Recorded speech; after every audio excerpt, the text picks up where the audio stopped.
Kodad MPDO కార్యాలయంలో ఎంపీపీపై అధికారులు విచారణ చేపట్టారు. బీఆర్ఎస్ అధికారంలో ఉన్న సమయంలో పలు పథకాల అమలు విషయంలో ఎంపీపీ అవినీతికి పాల్పడిందని ఎంపీటీసీలు కలెక్టర్ను కోరారు. కోదాడ ఆర్టీఓ ఎంపీపీ అక్రమాలపై ఎంపీటీసీలు ఇచ్చిన ఫిర్యాదు మేరకు నేడు విచారణ చేపట్టారు.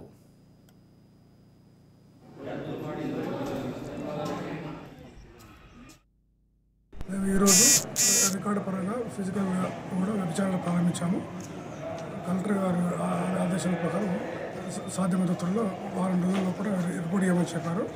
ఈ లోపల విచారణ జరిపి రికార్డు పరిశీలించి కలెక్టర్ గారికి రిపోర్ట్ సబ్మిట్ చేస్తాం. గారి మీద ఇచ్చిన కంప్లైంట్ ప్రకారంగా డిస్ట్రిక్ట్ కలెక్టర్ గారు దానికి డిస్ట్రిక్ట్ ఆడిట్ ఆఫీసర్ని రెవెన్యూ క్లియరెన్స్ పోదాన్ని ఎంక్వైరీ కింద అప్పగించడం జరిగింది. ఆ ఎంక్వైరీ ఇప్పుడు విచారణ ఈ రోజు నుంచి స్టార్ట్ చేయడం జరిగింది. రికార్డ్స్ కూడా అన్ని హ్యాండ్ చేసుకుని కొన్ని ఫిజికల్గా చూడవలసి ఉన్నాయి. అవి కూడా ఈరోజు చూస్తాం. చూసి దాంట్లో కూడా 1 వీక్ రిపోర్ట్ సబ్మిట్ చేస్తాం.